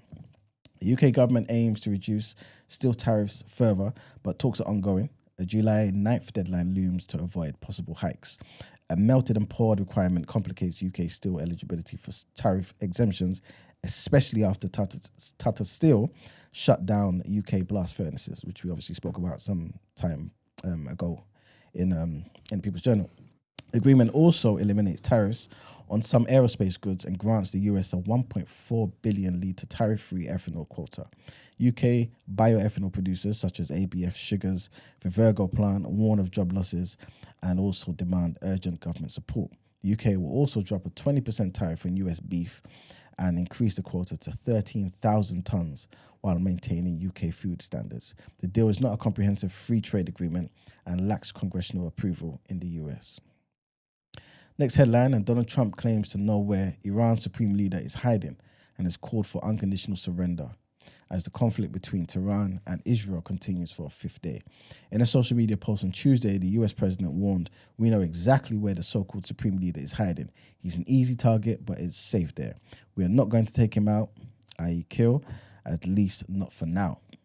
At least 224 people have been killed in Iran and 24 in Israel, their respective authorities have reported, since Israel attacked Iran on Friday morning. Each day since, both countries have continued to trade blows, attacking major cities and military targets. Iran has denied allegations that it's secretly developing nuclear weapons, the pretext upon which Israel began striking Iran on Friday morning. These times, Israel probably got nuclear weapons. What are we doing here? Why is this even a discussion? Trigger warning on this next one, people. Trigger warning. Shocking video shows students leaping from hostel balconies using bed sheets as ropes after Air India Flight 171 crashed into a nearby building. The Gatwick-bound Boeing 787-8 Dreamliner crashed shortly after takeover from Ahmedabad on Thursday, hitting a residential hostel for medical students. Footage aired by India Today TV shows thick smoke, students climbing trees and others shouting directions to help those trapped escape. A separate video also shows a firefighter rescuing students by a ladder from the third floor of a burning hostel. The crash killed at least 270 people, including 52 British nationals. Only one person on board survived. Next headline, people, and Mali's military junta has begun constructing a gold refinery in partnership with Russia's Yadran Group. Military leader General Assimi Goïta said that the project would help Mali retain more benefits from its gold resources. Since his 2021 coup, Goïta has strengthened ties with Russia and distanced Mali from France and other Western powers. Well done. Burkina Faso and Niger have also moved closer to Russia after coups. Mali's recently placed a major gold mine run by a Canadian firm, Barrick, under state administration, sidelining Western firms. The new refinery, located in Senu, which is near Bamako, will have a 200-ton annual capacity. Mali will hold a majority stake in the project. Yadran Group will hold a minority share. No completion date has been set, but Goïta has called it a long-awaited dream for Malians. Next headline, and Jamaica will open its first artificial intelligence lab by the 1st of September of this year, 2025, at the University of Technology, Jamaica in St. Andrew. The initiative is a collaboration with the Amber Group, which will onboard 100 data analysts, engineers, to build the lab. These engineers will focus on developing AI systems capable of making autonomous decisions and actions. The Senator, the Honourable Ambassador Audrey Marks, highlighted AI as vital to Jamaica's future and economic growth, job creation, innovation, and global competitiveness. Marks noted that the global AI market is projected to reach $3.6 trillion by 2034 and said that Jamaica must be a serious contender. The lab aims to unite students, developers, entrepreneurs, and researchers while being fully integrated into UTech, JARS, teaching, and also research programs. The ultimate goal is to position Jamaica as a leader in the AI technology sector. Hopefully they do. And our last headline, guys, trigger one on this one. An inquest into the death of 28-year-old Ajroy Dawes Clark, who was a black semi-professional footballer and father of four, will begin on Wednesday, the 18th of June, today. Ajroy died after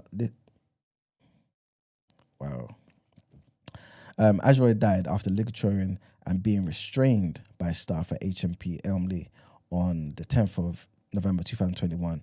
He had a known history of self-harm and suicide while in custody, though his family were not informed of these risks. Ajroy had physical health issues requiring ongoing treatment and was placed on the ACCT, Assessment, Care in Custody and Teamwork Safety Plan, after his mental health deteriorated. On the 25th of August 2021, he was restrained by prison staff after allegedly refusing to return to his cell while collecting medication. Shortly afterwards, he tied a ligature and expressed suicidal intent. On November 9th now, Ajroy again tied a ligature and pressed his cell bell. He was moved to an inpatient unit and put in anti-ligature clothing after expressing that he felt under threat. And the next day, on the 10th of November, he was found on the floor of his cell having ligatured. While staff tried to address him, Ajroy became distressed and was restrained with handcuffs. He went into cardiac arrest en route to the hospital and was pronounced dead shortly after arrival. The inquest will examine the events surrounding his death, including the use of force by prison staff and the adequacy of the care that he received while in custody. The hearing is scheduled to last 3.5 weeks. And that's it for the headlines, people. It's time to pay them bills. Let's get into our topic of the day.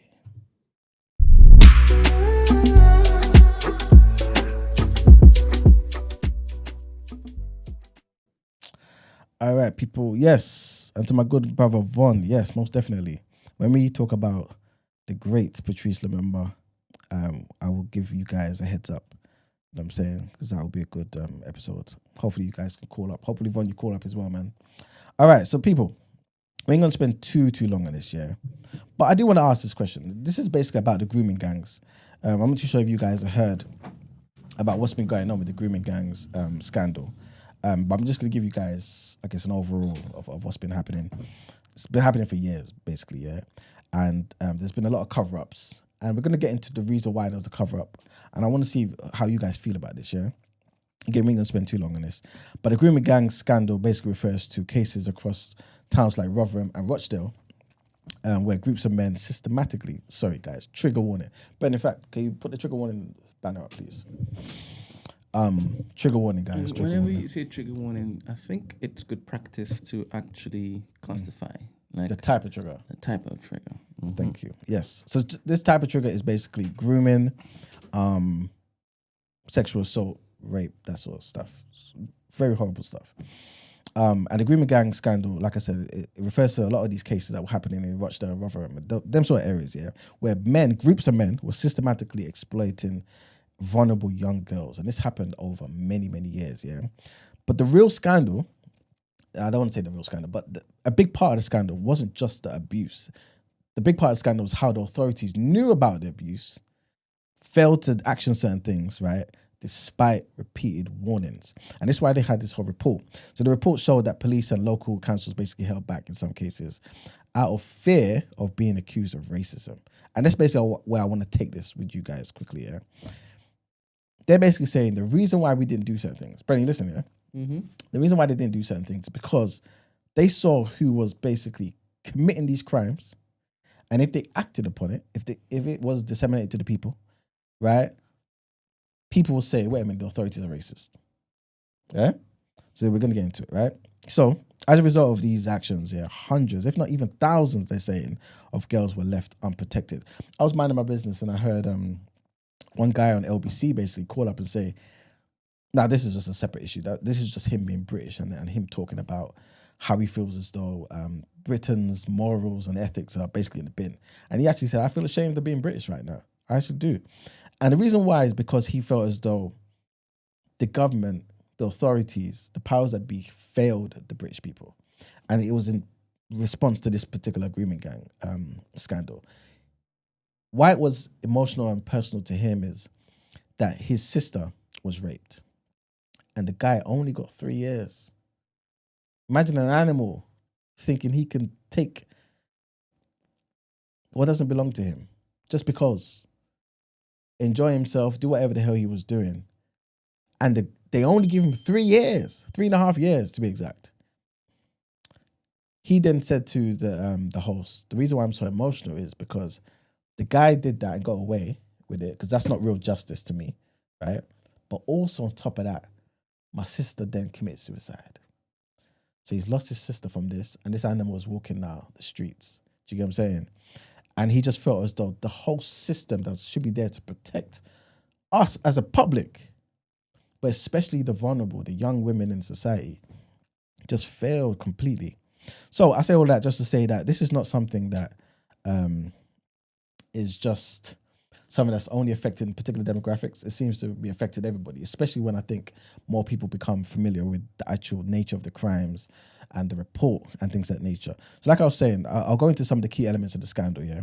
The crimes involved grooming vulnerable girls. That's basically what this whole thing's about. And it was typically via manipulation, the way these animals tend to do things anyway. Manipulating them, emotional coercion, gifts, things of that nature, yeah? And then after that, obviously subjecting them to repeated sexual abuse. Many of the victims were underage. Many of them came from troubled backgrounds, hence the vulnerabilities and stuff, right? And many of them as well were often disbelieved or blamed when they spoke out. Bear that in mind. In many of these cases, yeah, the police, the local councils, social services as well, they failed to act on the reported cases of abuse. Repeated as well, you know, not just one. These things were repeated. And again, remember, when these things are happening, they're starting to see a trend. This is happening in particular areas in the UK, guys. And they're seeing a trend. And some investigations found that these failures were due to a range of reasons. Why? There was a lack of training, you know, the incompetence and you know, the other areas of negligence, right? They obviously, like I mentioned before, they disbelieved the victims. There was concern about how action might be perceived publicly. Again, they noticed that particular ethnicities were engaging in these acts of violence. And they didn't want to come out and do something about it because it would look like, oh, we're racist and this, that, and the third. So there were several independent inquiries. Most famously, there was the one in 2014, the J report, and that happened in Rotherham. And this revealed that over 1,400 children had been abused there over 16 years. 1,400 children. Then the more recent one, which is the one that we're obviously pretty much talking about, and the reason why it's back in the news is the 2025 Casey report, which highlighted how the lack of data collection on offenders' ethnicity, right, and also the fear of being accused of prejudice and things of that nature is what basically contributed to a lack of proper investigation in a lot of these cases. Obviously, as you guys know, this was something that was going back and forth in the Labour Party. The Tories are talking about it. What's her name? Jess Phillips, I believe, got in trouble about it. The scandals, basically, it damaged a lot of the trust that people had for public institutions. Hence me citing the guy who called up LBC to basically talk about his personal experience with the authorities and, you know what I mean, like his sister as well with regards to this. But the question I have is, we know, right, that a lot of the time when police put out particular reports and they say X, Y, and Z has occurred, and they give a lot of information, and it turns out this person belongs to this particular ethnicity. So, for example, when they had the situation with the Southport killings with, what's his name, Axel Ridder-Cabana, black man, right? A young black man who did the most atrocious things, killing those young 3 white girls in Southport. Prior to any of this information coming out, the information was that he was a Muslim and he was perceived in a particular way via the help of, you know, notable figures like Katie Hopkins and other people, right? And that's what was pushed out. And because of who people believed it was, again, this is prior to the real information coming out, people started rioting. The question I have now is, Brent, are you listening to this, is when they've done the ethnicity checks and they've seen that a lot of these gangs are basically like Pakistani gangs and all that sort of grooming gangs, who are responsible for a lot of these things. And they've said, we're going to withhold the information or we're not going to act on it in the way that we should. Do you feel like, and this is going to sound very wild, but do you feel like it came from the right place? Do you feel like they understood what could potentially be at risk here? And if they acted on it, there could have potentially been a riot, an even bigger riot than the one we saw in Southport, where imagine you're hearing over 1,000 girls are being raped, groomed, molested, and all the worst things in life. And it's happening by particular groups of people, men, depraved animals, but they tend to belong to particular countries and ethnicities. So the question is, would there have been a riot? Do you have some empathy, I should say, maybe, for the way they approached it? No, not with cases like this. I'm sorry. None whatsoever.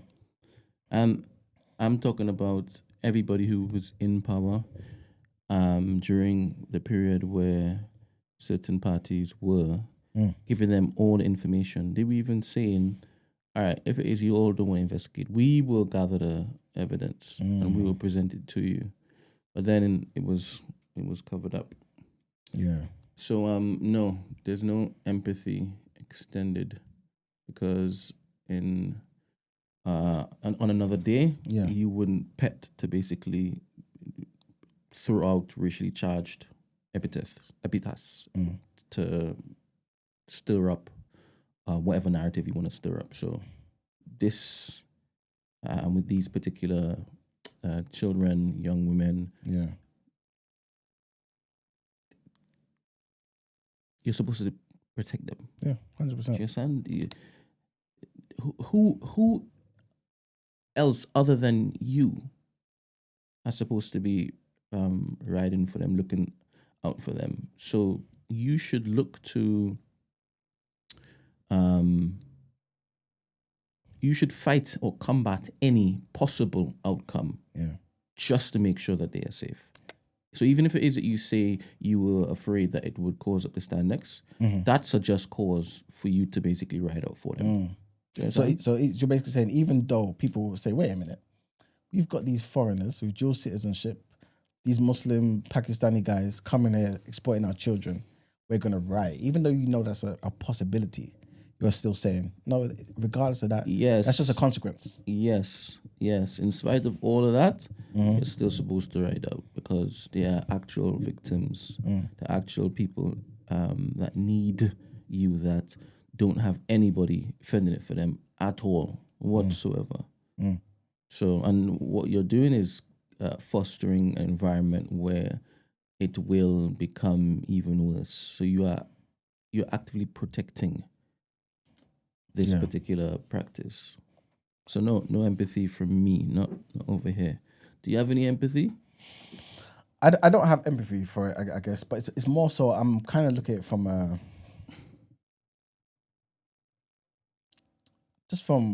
political and philosophical standpoint, where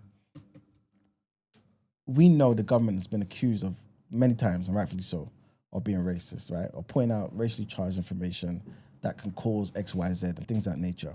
And you've got a government now, or a council here, or a group of people here, police body, whatnot, basically saying, if we put this out, this is going to be insane.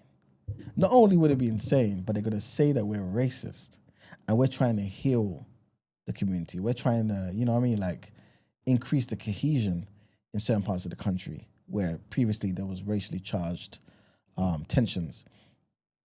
I can understand why they may say to themselves, you know what, let's try and tackle this another way. Do you get what I'm saying? Let's tackle this another way. Let's make sure there's certain things in place, but let's tackle this another way, because if we put this out, people will talk about the failings of particular things and talk about the racism behind it instead of the actual victims. Do you get what I'm saying? Of course, in hindsight, this looks horrible now because many victims have now been victimized, and that wouldn't have been if they had done things differently. But I can understand why they would think, if it is like I'm saying though, you know what I mean? If it is like I'm saying, that they will think to themselves, you know what? Let's try and do this a different way because this is not going to look good. This is not going to look good. You've been installed in that position of power to basically follow the information and bring justice to those who deserve justice. If the information has been painstakingly gathered for you and presented to you, the least you can do is follow up and make arrests and whatnot. Yeah, 100%. Are you suggesting, this is a question, let's just say they did all of that, they arrested them in silence. Are you suggesting that reporting on it, putting information out after they've done this, that, and the next, would still cause that incendiary response? But you're basically saying that all the arrests have been made. Let's just say that's the case, right? This other method in which you would tackle this thing. They just didn't want to put out this information willy-nilly until everything had been wrapped up. Would you suggest that they still put information out afterwards or still keep it? Just knowing that they've done their job, they just haven't shouted out about it. Yeah, that's a good point, because I guess after you do that, why then tell the public, innit? So it becomes another thing that you've hidden, you know? So yeah, that's a good point. However, isn't the most important thing the victims and trying to get justice? So if it is that we can prioritize the victims, get justice for them, and try and put certain things in place, since we know who's more likely to commit these crimes based on the data, then that might... I can understand why somebody will think we're kind of solving the problem without making another problem. Do you get what I'm saying? Because a lot of the time, they might put a report out and say, yeah, this is what the situation is. It's an independent finding, so this is accessible by every single person.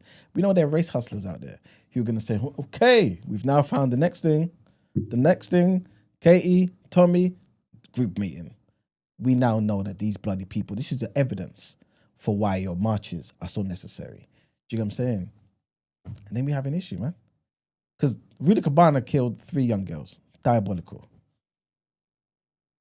But systematic raping of thousands of young girls? That's insane. Insane. Tommy would have a field day. Katie would have a field day. You won't have one picture of a guy coming from the Middle East or from Pakistan on a dinghy. You're going to have a fleet on a ship called the Royal Rapist. Something crazy. Rah, that was quick, you know. You and your alliteration, you get me. But I'm saying though, it'll be insane, Brent. And are you arguing for them to keep the same energy across the board? Because okay, I'm glad you got there. You have grooming gangs that are natives. True indeed. Right? True indeed. And is that pushed out? I personally, I've not done the information in it, so I don't know. But I don't know if those grooming gangs are as prolific as the ones that have come from overseas, innit? I don't know. I just don't know, innit? But I agree with you. I definitely believe they're there. Why wouldn't they be? Of course they are. Everything that's criminal in the world is present here in this country, like it is in any other country. So I'm pretty sure it'll be here. And when you say prolific, it's because you've seen the stats compared? I've not seen the stats, just more so, I mean, I wouldn't say I've seen the stats compared, no. I've more so just seen what's been put in the reports about these particular areas where it's crazy. And it looks like the pattern is clear, isn't it? Remember a period of British history where it was all interwoven within the police department, the media space. You know, what is his name? Is it not Glitter? Wasn't it that next one? Yeah, Savile. Savile, right? Yeah. Glitter's one of them, though. It's part of their. It was part of their legacy, British legacy, to basically have this a machine running smoothly, to take advantage of these innocent boys and girls for the longest while. Do you think it just disappeared when BBC, was it BBC ran that particular documentary, or was it Channel 4? I can't remember what it was. I think it's BBC. But do you think it just disappeared? Not at all. Or did they just get better at hiding it? I think they probably just got better, and I think it's I think their organization. Again, this is just me just speculating here. I think the organization and how they do things is different. I don't necessarily think they're making. This may sound weird now, but I don't think they're necessarily making money like that. If that makes sense. I think the likes of the Saviles are just pedos who just try to, I guess, maybe pay money for entry and to get access to certain things. But I don't think it's to be a profitable business. I think it's more so just to indulge and be an animal. But the other grooming gangs, I think there's a business. You know what I mean? The organization seems to be very business-centered. They don't give a damn about the lives of these people. Let's churn it out. Let's get more. Let's get more. You know what I'm saying? So I think it's different. And if it's a business and if it's from a particular demographic of people, and the stats show it, right? You know, because some people sometimes they don't need the stats, right? But the stats show it. Isn't it a responsible thing to do for the government now to share this information? I know you just said just now that it will cause possible unrest, right? Because I guess some people would just see every single Pakistani as a possible participant, right? Which is crazy. But especially in those areas, though. Yes, especially in those areas. I'm asking is the end goal, which is, I guess, sometimes extra vigilance, right? Or radicalized vigilance, whatever it is, right? Is that the better outcome than a possible continuation of said thing? Yeah, but I guess they may be thinking, if we arrest the main culprits and cripple these gangs and put things in place, then, you know what I mean, we can avoid those particular things. But I guess, what can you put in place without people being aware? All right, because my neighbor was here today and he's not here tomorrow. Only to find out that I've been living next to such and such through, I don't know, Tommy Robinson basically putting up the list somewhere, only to find out it's Zynex. I'll be enraged that my my counsel didn't let me know this was what was happening, because every single time, every single day you didn't let me know, you put my children at risk. Yeah. Do you understand? So wouldn't that have a more adverse effect than not telling them? It was the same argument we made time ago. Sorry, we're having a conversation about what's better, to let the people know about all these conspiracies and not this and so. And I think at the time you were arguing, no, we have to basically keep the information from them, because if we don't, there will be civil unrest, there will be chaos. I think so this is why you're arguing the point.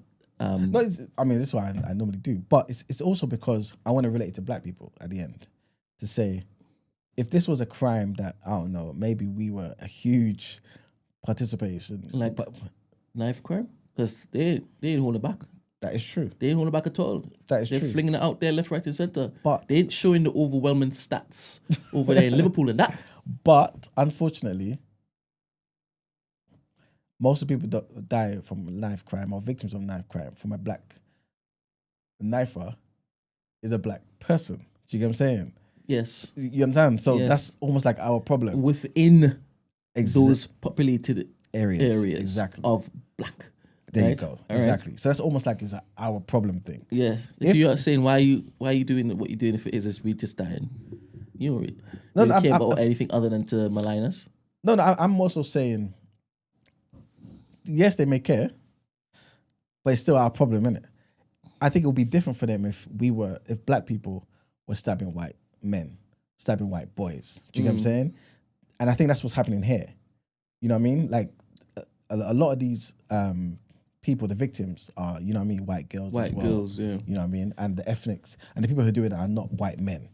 Based on this report, guys, right? So based on what we're talking about here with this 2025 case report, that's the difference for me.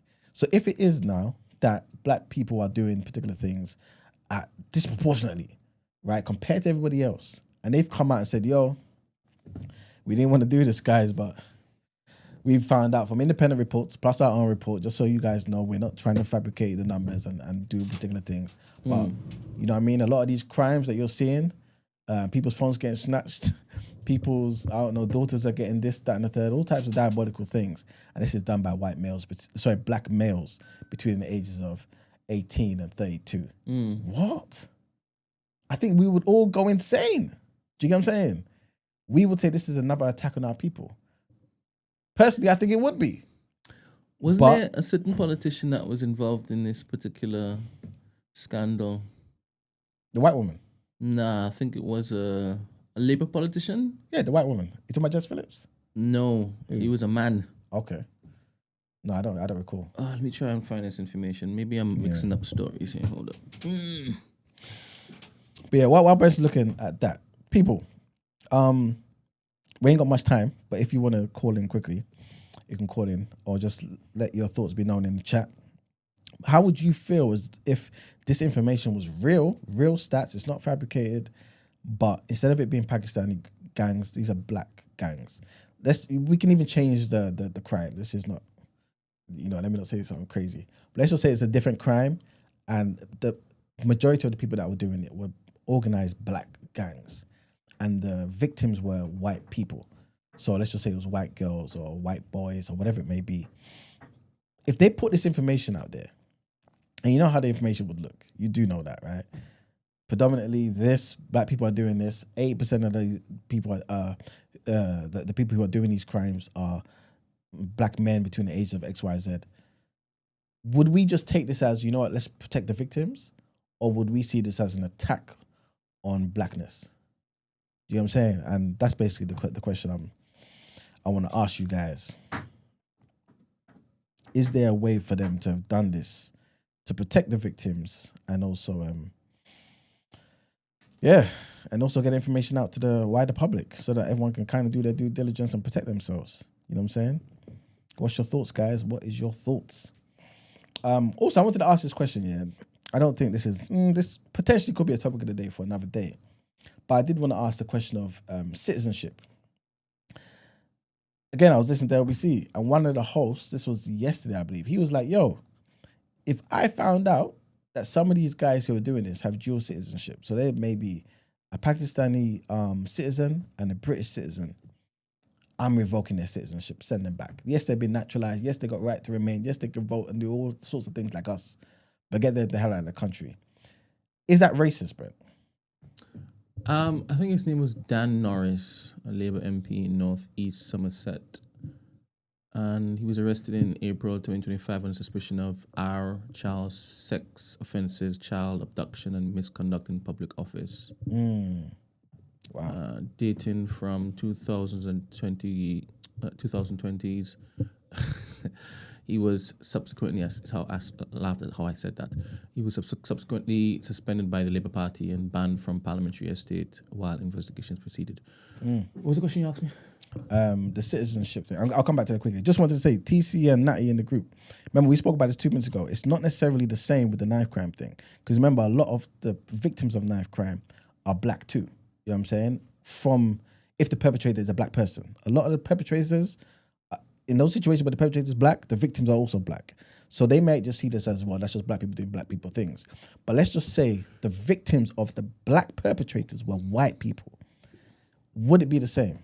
That's basically what the question is. Like, would that be the same? Because remember, in this situation here, the gangs are allegedly predominantly Pakistani grooming gangs, and the victims are white girls too. You know what I'm saying? There's a lot of white girls in it, so it's a bit different.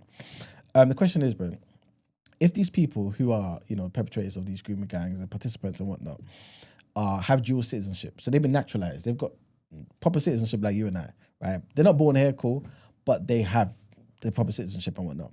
Do you think it should be revoked? Or do you feel like citizenship should be something that once it's given to you, it's yours? They should be jailed. It doesn't matter about your citizenship if it is in jail, right? I think you had asked that question around the Shamima Begum thing. I guess so. I don't think she had dual citizenship. There's a question of you sign a document stating you need to behave yourself, you need to pay your taxes, you need to abide by this, that, and the next, don't cause any trouble. And if it is you don't, it will be 100%. If that is on the contract, the agreement, that you misbehave, that it will be revoked, and the benefits that come with this agreement, then cool. Yes, if that's stated in the beginning, it is. Then what's the problem? It's not a problem. That's what you knew going into it, and you decided to misbehave.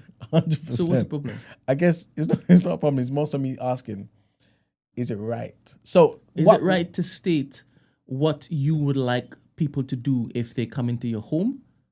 And if you agree by those terms, we keep you to those terms.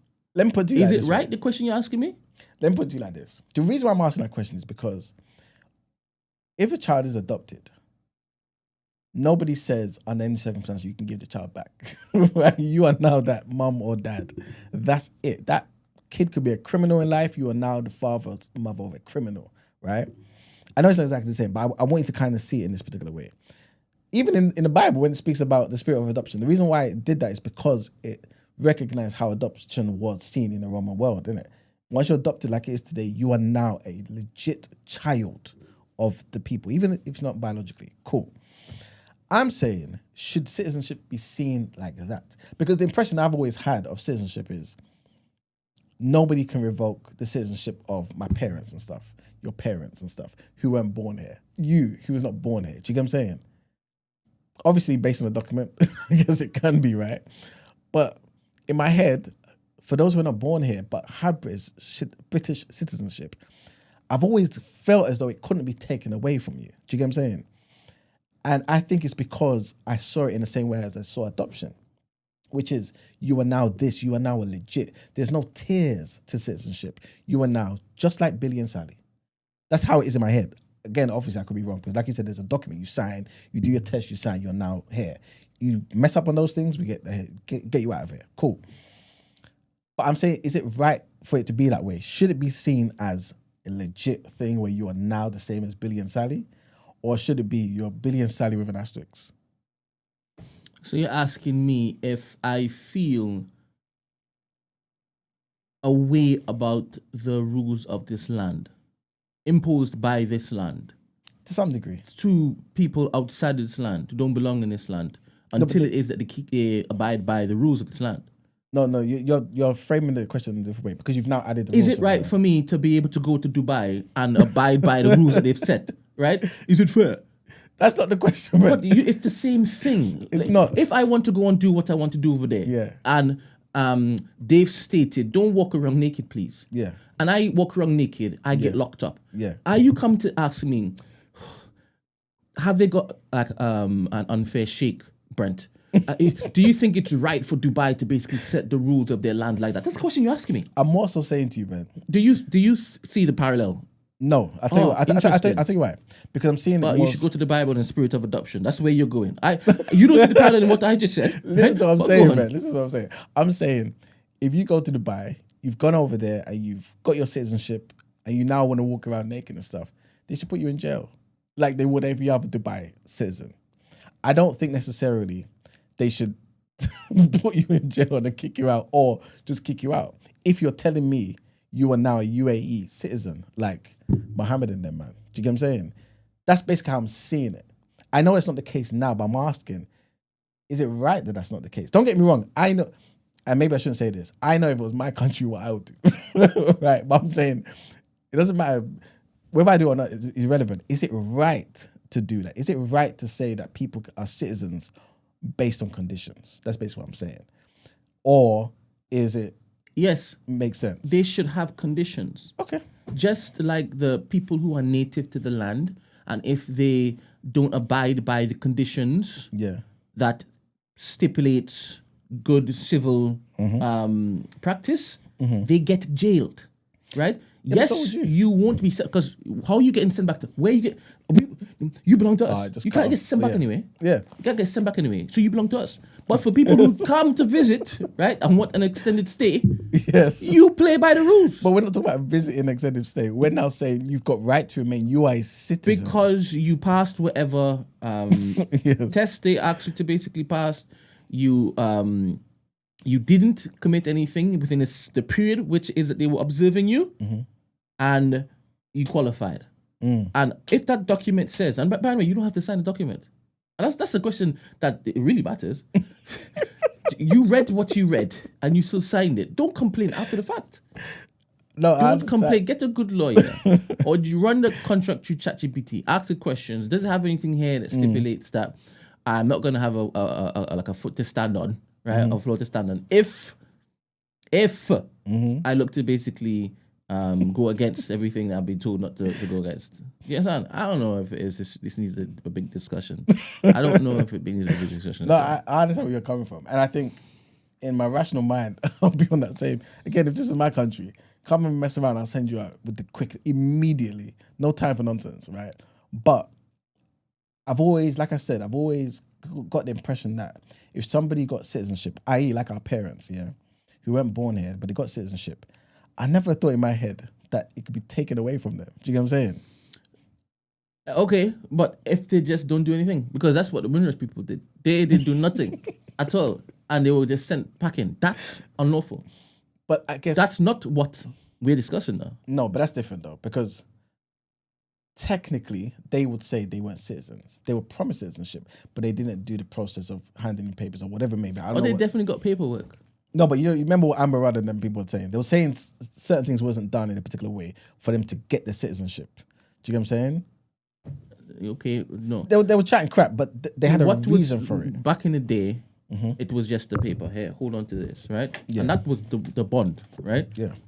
You now saying you didn't follow the updated methods in doing this, that, and the next. You didn't care about that before. True indeed. Right? But now you want to basically, trim the hood. You decided the easiest way is just, all right, because in the records, we don't have you. You idiot. You idiot. Yeah. I'll forever be on those people's neck, man. Well, anyway, we've touched on this. Kofi's here. All right. Oh, okay. Let's hear what Kofi says and then let's wrap the show up. I'm going to start it. Cool. Give us 1 second, Kofi. 1 second. Kofi, give us 1 second. Would have been better.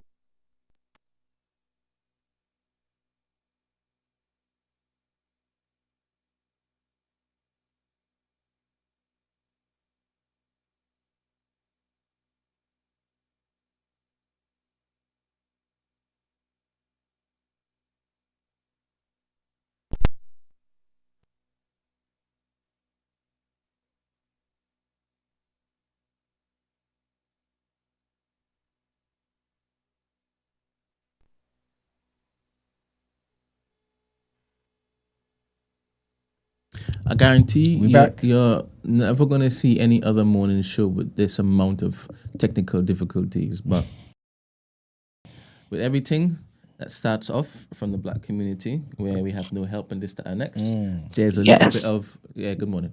There's a little bit of adjustment before we get things patterned. Don't worry, we will get things patterned. Good morning, Kofi. Good morning. Good morning.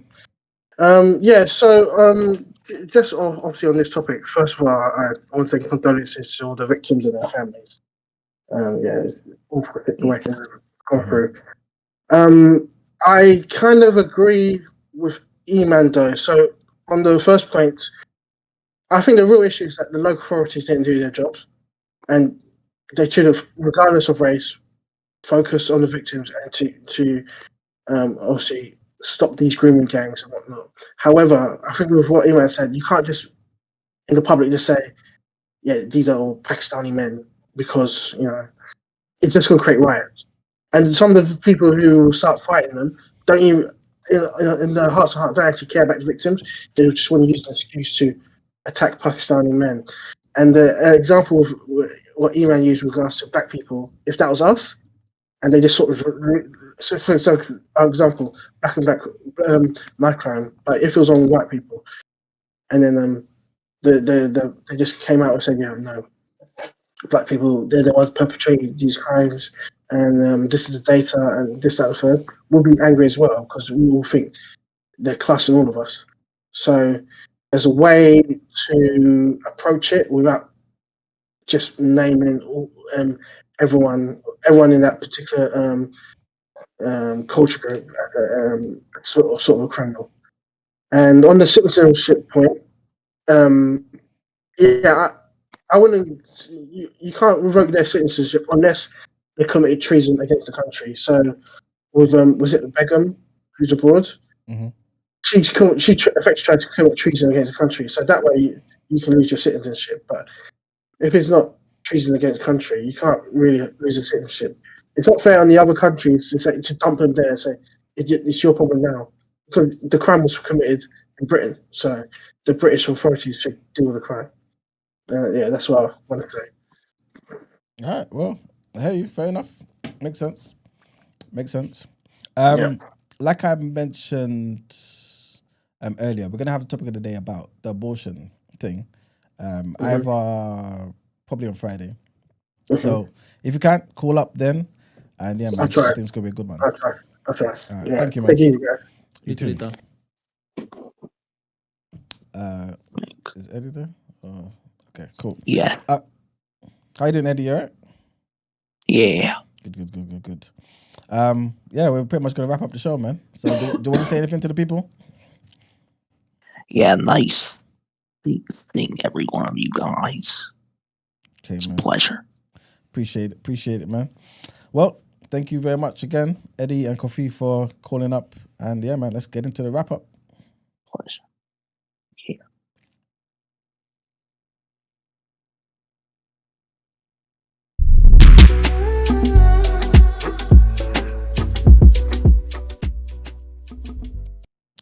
All right, people, it's been a good show, man. It feels good to be back. Hope you guys enjoyed the show. Today, we spoke about quite a few things, man. We spoke about the MPs voting to change the law to decriminalize abortions. Again, we're going to speak about that probably on Friday. We also spoke about the Belgian prosecutor who seeks to try the ex-diplomat over the Congolese hero's killing. Congolese hero being the amazing, the legendary, amazing gentleman that is Patrice Lumumba, who died for his people, man. One of the most pivotal Pan-Africanists. We also spoke about Elon Musk and how he posted negative drug test results. And we spoke about grooming gangs. That was our topic of the day. And we asked the question of whether the fear of being called racist is just cause this kind of silence justice. And we also spoke about Trump signing orders confirming parts of the UK and US tariff deal. And we also spoke about Trump again, saying that he knows where Tehran's leader is, Ayatollah Khamenei, saying how he knows where he's hiding, but we're going to leave him there. We don't need to kill him and all that sort of stuff. And basically just called for his unconditional surrender. We also spoke about some of the shocking new videos that show people leaping from buildings after the Air India crash. A lot of people who were residents of the hostel that it crashed into Yeah, man, they're going through a lot. We spoke about Mali and their government beginning building relations, man, with Russia, and how they've now started to build a Russian-backed gold refinery. They're trying to do this alone, man. Big up Mali, big up Niger, and of course, big up Burkina Faso.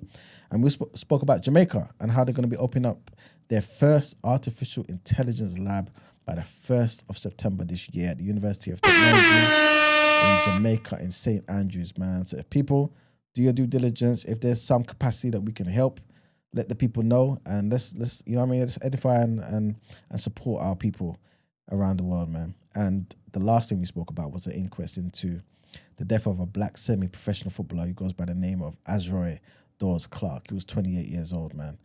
It sounds like a lot of foul play, but there's an inquest going on, and once we get more information, we will relay that information to you all. Again, thank you for tuning in. We'll be back here tomorrow, God willing. 8 o'clock, man. Have a blessed, beautiful day, people. Mr. Ashlow says Arsenal versus United, first game of the season. Wow. Looking forward to that. I would love to hear some of the Arsenal fans' opinions on the transfer window thus far. If it is that you want to go back and forth, jump on Discord. Let's get this conversation going. I'm interested because I am a different type of Arsenal fan than quite a few of y'all, and I'm always interested in how y'all are faring in this particular season when there's so much information going around, and I'm reading a whole set of tweets, a lot of frustration, you know, seeing some videos, fan reactions and whatnot, whole set of frustration. So I wonder where y'all lie, where y'all stand on the news so far coming from Arsenal shows. But today won't be that day. I hope you'll have a fantastic day, and we shall see you on the morrow. Goodbye. Peace.